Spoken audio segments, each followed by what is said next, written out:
Hey guys, it's Ernesto. Welcome back to another Monday critique. I hope you guys are having a fantastic Monday. I'm having a wonderful Monday. We have two fantastic images to critique today, and I can't wait to jump into it. So without further ado, let's get straight into this intro.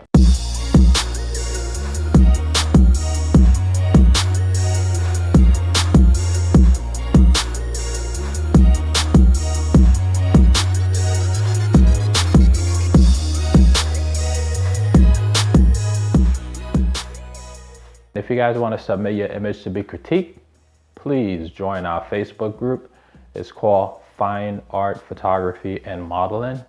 In that group, I created a specific thread where you could submit your images to be critiqued. All right, guys, welcome back. So we're gonna get straight into this very first image. So this image was submitted by this young lady. Thank you very much, Valerie, for submitting your image. So without further ado, let's get straight to lighting. So lighting is very important. Like I said, in every one of these videos is the most vital thing in every single image. So in this particular image, the light source that Valerie used is window light. Now, window light is so versatile. That is one of the light sources that I love to use, especially on a wedding day. Is the go-to light source that I would love to use, even on portraits. I love to use it on portraits as well. So that's what Valerie used in this particular image. So from a lighting perspective, I think the lighting for this particular image is pretty okay. She have a little bit of Rembrandt lighting going on here in this particular image, which is great. I love that. And we also have some great texture, some great depth and dimension in this image by having that shadow detail on the right side of the subject, which is camera right of the subject. So that's great. So you got depth and dimension in the image, which is awesome. I love that. So from a lighting perspective, the only thing I would say is that the lighting, it just seems like maybe it might be a little bit like one stop over just a little bit in this image. But overall, from a lighting perspective, I think you nailed it. So I don't think I need to say much more than that with respect to the lighting. Great job. All right, guys, so let's get on to the posing in this image. So from a posing perspective, when I looked at this image, the one thing that puzzled me about the posing is I didn't really understand what we were trying to portray. I wasn't really sure if it was the headpiece or if we were trying to create a portrait of this young lady, like this was a portrait for her portfolio. I wasn't really sure what was the end goal, because when I look at this image, the first thing I connect to is the headpiece. If that was your goal, to get people to focus on that headpiece, then you did your job. But I think if it focuses to zone in on the subject, I think the posing for this particular image, because it's focusing more on the headpiece and not the subject, I think it probably is not the right pose for this subject. So what would I have done to enhance this pose? So here's a couple of things that I would have done to enhance this pose.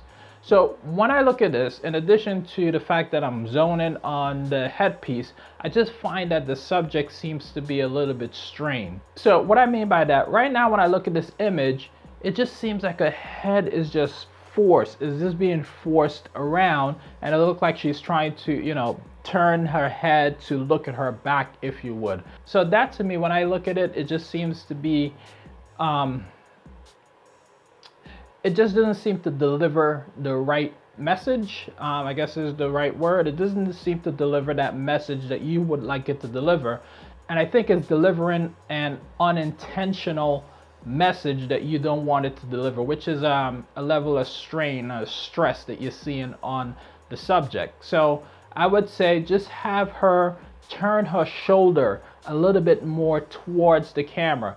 That would eliminate the strain that you're seeing in this image. So if she had turned her shoulder a little bit towards the camera as opposed to away from the camera, and that way her head wouldn't appear to be so forced. So that's one thing I would have done in this image. So the other thing I would have done with respect to this image, in addition to moving her shoulder a little bit towards the camera as opposed to away from the camera, is I would have had her elevate her chin just a little.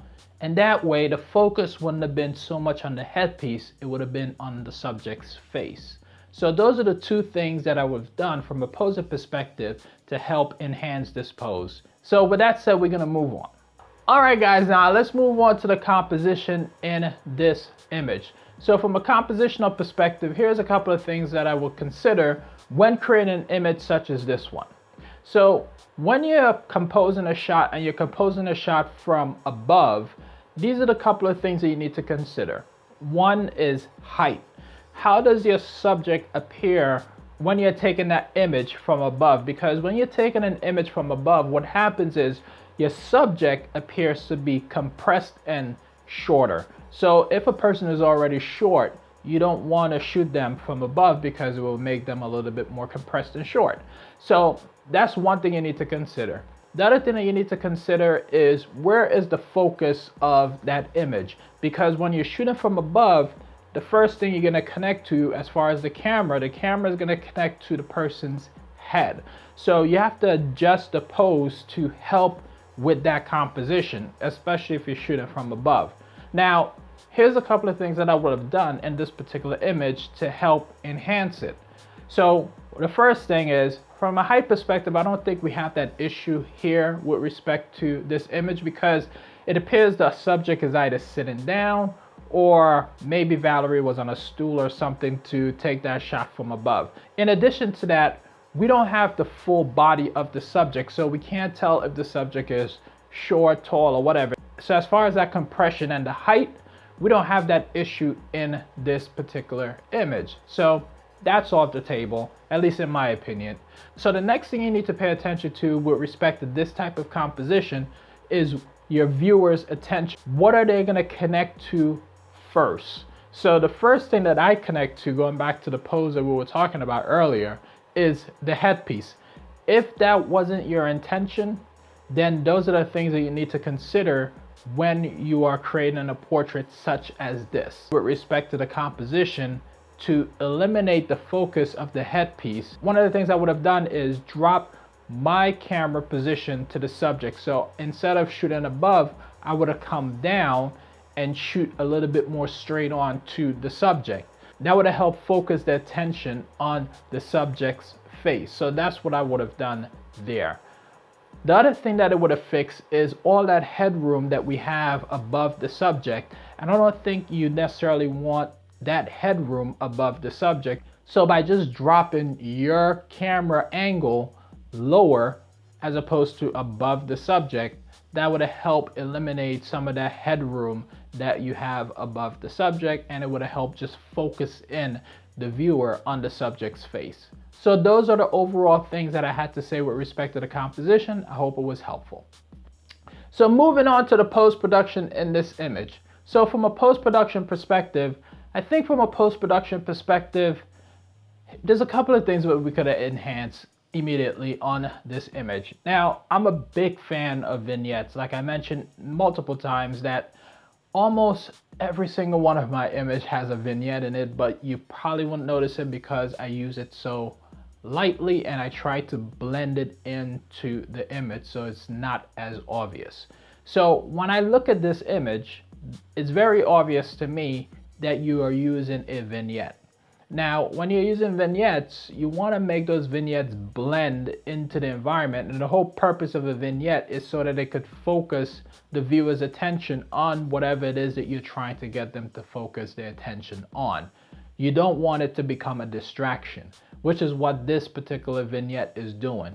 So you need to help blend that a little bit more and choose another type of vignette, another color to help with the blending. So right now the vignette appears to be more of a white vignette as opposed to maybe like a darker vignette. Something darker I think may have helped with the blending of the vignette and the image. So with respect to the vignette, those will be the only thing that I would suggest that you enhance to help with that blending of the vignette and your image, so it doesn't become more of a distraction as opposed to more of an aid. So the last thing with respect to the post-production and this image, I think if you were to drop that exposure just a little bit like we talked about on the lighting section, I think that would help with that overexposure, that slight overexposure in this image. So dropping your exposure just a little bit would help And then lastly, the thing that I think you could have added to this image to add a little bit more drama and feel into it is a little bit of color work, and add in some tones to this image that really speaks to you, and then will speak to the viewer, will give them some sort of feeling when they look at this image. So that would be the things that I would suggest from a post-production perspective, and I hope it was helpful.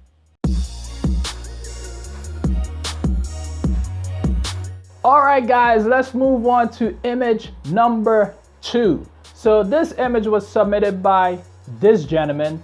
Thank you very much, Terrence, for submitting your image. Let's jump straight into it. So let's start with light. So from a lighting perspective, Terrence used a shaded area and he put his subject in that shaded area to help create this image. So obviously what he's using here is natural light. So now let's talk about the light quality on the subject. So from a light quality perspective on the subject, the light quality on the subject is not that great. And here's why. So from what I can tell here, the subject is at the edge of the shaded area. However, the subject is facing inwards as opposed to outwards, right? So the issue that we have here is if the subject is facing inwards towards the shaded area, then you don't have as much light to reflect off of the ground or in the shaded area back onto the subject. So as far as the light quality itself, the light quality on the subject is not that great. So what I would have suggested to Terrence is basically, instead of having the subject face inwards, I would have turned her around, and then I would have changed my position and shoot from the outside. And that would have helped with a couple of things with respect to the light. From a lighting perspective, the light would have been reflecting off of the ground and hitting the subject in the face and creating a nice soft light on the subject's face. So that's what I would suggest to Terrence in that instance. However, when I look at the ground appears to be grass. So if that's correct, if that's grass on the ground, then you may encounter a different challenge with this one. Because if you put your subject at the edge and you say, okay, let the light reflect off of the ground and hit the subject in the face, what will happen is, instead of you getting wonderful soft light, which you may also get a hint of green as well on the subject's face, because if it's bouncing off of the ground and there's grass on the ground, the light is going to take the color that is bouncing off of, which is green, and that green color is just going to bounce into your subject's face, which is going to create a problem, and you don't want that. So one of the things I would suggest is, if you're going to use this technique, which is basically putting your subject in shade and you have grass on the ground, is get a reflector and put that reflector on the ground so that the light could hit the reflector and bounce back into the subject's face. So that's what I would suggest there, and that would have made the light quality on the subject's face a little bit better. All right, guys, so now let's move on to the posing in this image. So here's a couple of things I would suggest with respect to the pose, okay? So from a posing perspective, if this pose was intentional, which I don't think it was, I think it was more of a playful type of pose, but let's assume it was intentional, okay? Here's a couple of things I would suggest to enhance this pose and to make it just a little bit better. First, let's start with the hand. So from our hands, right now a hand is like this, is locked into position, and her palm of her hand is like this. That is a little bit too distracting. It's drawing too much attention. As opposed to having her hand locked into position like this and her palm of her hand like this, I would ask her to just bend her elbow, right? So her elbow now is bent. So to make it a little bit more elegant, I would ask her to also bend her wrist, which will force her index finger like this. Having her relax her finger will force her index finger to point out like this. Now, this may not appear to be a little bit flattering on me right now. However, it will look great on her. So that's what I would suggest if you wanted to have her hands in the air. The other thing I could have done with the hand is, right now she has a nice frame. She's laid out very nicely on the ground. So one of the things I could have done with the hand is have her run her hand up her leg and just have it come to a nice resting place right on her leg. And it would appear very nice, very elegant. And that's the thing I would have done with her hands. So those are the two things I could have done to help adjust her hands, okay? Those are the two things I would have done. Now, with respect to her left hand, the hand that's holding up her head, that hand appears to be a little bit too heavy. So what I mean by that is simply that you could tell that she is supporting the entire weight of her head with that hand. So what I would suggest it is basically just, adjusting her hands just a little bit, or asking her just before you snap that image to just elevate her head just a little bit and just have a palm of her hand just gently look like it's supporting her head, but in actuality it's probably not. So just having her elevate just a little bit would help create that illusion that her hand is supporting her head, and it would look a little bit more elegant as opposed to how it is right now, which is just too heavy and is supporting all that weight of her head on that single arm, which just makes it a little bit distracting. So that's what I would have done with that left hand to help with, creating that illusion of elegance with her head, okay? Now, lastly, the thing that I would have done with her legs is I would have her right leg pushed out just a little bit more, but still bent, have her bent her knee. And then her left leg, I would bring it in just a little bit. So I would just have those legs staggering just a little bit to help create some elegance with her legs. So those couple of adjustments, the adjustment with her right arm, her left arm, and her legs, I think would have helped with the pose. So another thing that I didn't talk about with respect to this image is her face, right? So you pose the hands, you pose the legs. I think the body position is fine, but now I think we need to pose the face. So from a face perspective, I think you had the right thought process when you basically positioned her head upwards, which is away from the camera, because I think the light quality of the face is not that great.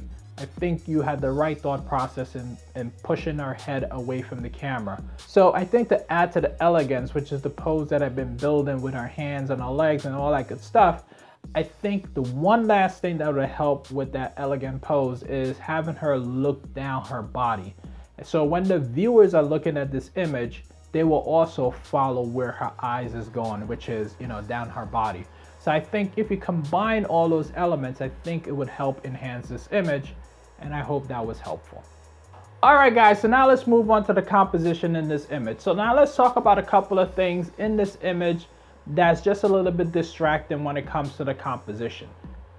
So the very first thing that I do when I try to compose an image is when I look through that viewfinder, or I look at the back of my LCD when I take a test image, is I look at the four corners of that image, right? I take a look and I try to see, okay, well, what are the elements in this image on the edge that's a little bit distracting, okay? And if there's anything that's distracting me away from my main subject, I try to eliminate those items from my composition, okay? So I don't try to rely so much on post-production to help, eliminate those things from my composition, which I'm sure you could probably remove a lot of those things very easily in Photoshop, but I choose not to do that. I try to make sure if I'm gonna take a shot of an image, unless it's gonna be like a composite or something, I try to make sure that my composition is very intentional when it comes to, including or excluding items in my image. So when I look at this image, those are the very first thing I look at, which is the edges of the frame, to see what is it in this image that's a little bit distracting, right? So when I look at the edge of this image, the first thing that I see is the poles to the left, which is on camera left, that's included just a little bit in this image, and that's just a little bit distracting. So what I would suggest is perhaps cropping in your image just a little bit more, or you moving in just a little bit would help eliminate that distraction from this shot. So another thing that I would have done with respect to that structure in the back, where her hand is intersecting with that structure, I'm not really sure that structure is adding anything to this image. So from a compositional perspective, I would have tried to eliminate that structure as much as possible, which means I would have had to elevate my position above, so I could basically cut that structure out completely, or lower my camera position so her body could block it. That would have mean that I would have to come in a little bit closer, or if I can't go any lower, then my only other choice is probably to go up, change my composition, elevate my camera position so I'm shooting from above, and I'm shooting, maybe just shooting her face or something like that. That's what I would have done in this particular shot, because I don't think that structure in the background is offering anything. If anything, it's basically a little bit too distracting, is distracting me away from your subject. So lastly, with respect to the composition, the two poles to camera right. Now, I think this is more of a personal thing than anything else. If I was taking this shot, what I think I would have done is I would have probably eliminated those two poles. And the reason for that is because for me personally, I don't think the poles add that much to the image.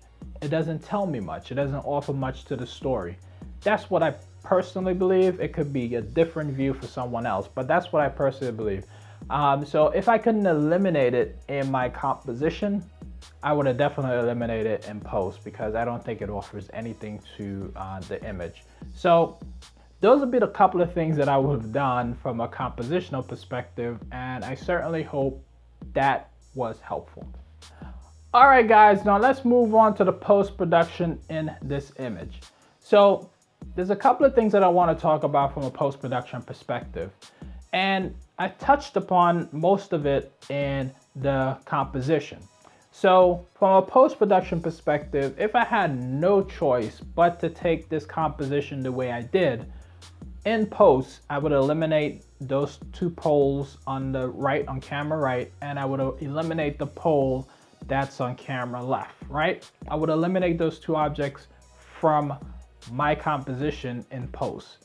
Lastly, I would also remove that structure that's in the back, because it doesn't really offer anything to this image. So I would eliminate those elements from this image. And I think that would have helped me focus more on the subject. All right, guys, now let's talk about one last item in this image that I would like to discuss with respect to the post-production. And that is something that's been told to me. And I think it was told to me. I don't remember. It might have been something that I read or something that I saw somewhere, or somebody might have told it to me. I really can't remember right now, but it's a nugget that has been with me. So I've been basically following this advice every single day. And I follow it because I thought it was very helpful. And that is this. Converting an image into black and white doesn't really help or eliminate the imperfections with respect to lighting. So if you try to convert an image, and this is a message for everyone, not just for Terrence. If you're trying to convert an image to save it because you don't like it, because the color is not great, or for whatever reason it's just not speaking to you. So by converting it into black and white, it may not necessarily save that image, because if the lighting wasn't good to begin with, the lighting is not going to be great in black and white. In fact, what may happen is, actually not may, but what will happen is, by converting it into black and white, it will just help enhance the fact that the lighting is not great. You could see it. You know, when people are retouching, when I'm retouching, for the most part, people like to retouch in black and white so they can eliminate, the color, so it doesn't distract them, right? So the reason they eliminate the color is just so that they could see the light and shadows, right? That's the only two elements that you have to play with, because those are the only two things that you want to concentrate on when you're retouching. So when you convert an image into black and white, that's all you're seeing, those two. black and white. So the fact that you convert an image into black and white, and if the light is not great, it would just help enhance the fact that that light factor is not that great. So if you want to convert an image into black and white and you're just not feeling it, or the lighting is just not great, I would suggest don't do it. If you want to convert your image into black and white because it's more of an artistic thing and you prefer it in black and white, then go for it. You know, as long as the lighting is there, as long as the lighting is great on your subject, go for it. I recently did a black and white series, which I will link up here. You guys can go check it out. That black and white series, it was very hard for me to do that black and white series because when I was looking at the image, I was like, damn, this image will look so great in color. But I know my goal was to basically convert it into black and white. So when I was doing that, my only focus was making sure that the light was great, because I know if I convert this into black and white, so the first thing that people is gonna see is that the light is not that great. So you have to make sure that the lighting is great before you convert an image into black and white. So that's the only thing I would say there. All right, just going back to you really quick, Terrence, because I just wanted to make that quick general broad statement with respect to black and white since you submitted a black and white image. Now, overall, I think you did a pretty awesome job with your image. If you make those minor adjustments that I suggested with respect to your image, I think it would enhance it just a little bit better, I think. Okay, I believe, I should say. Overall, I hope my feedback was helpful, and I will move on. All right, so now let's move on to the rating of these two images.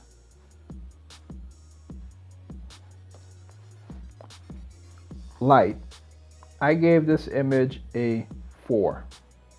Pose, I gave this image a 2. Composition, I gave this image a 2. Post-production, I gave this image a 2. Overall, this image received a rating of 2.5 out of 5. All right, guys, so now let's move on to image number 2. Light, I gave this image a 2. Pose, I gave this image a 1. Composition, I gave this image a 2. Post-production, I gave this image a 3. Overall, this image received a rating of 2 out of 5. All right, guys, thank you very much for submitting your images. I sincerely hope you guys got a lot of information from my little feedback. I hope it will help you guys with your next photo shoot. Now, to everyone else that's viewing this video, if you guys notice any other elements within these images that will help the image creators, please put those comments down below, or we could continue this conversation over on the Facebook group, because we're all here to help one another. That is it. Thank you very much for watching this video, guys. If you enjoyed it, hit that thumbs up button. Share this video with your friends and family, and please put some feedback down below and let me know what you think about this video. And guys, if you got this far in the video, you must be enjoying this content and you must be enjoying this channel. So go ahead, hit that subscribe button, and I'll see you next Monday.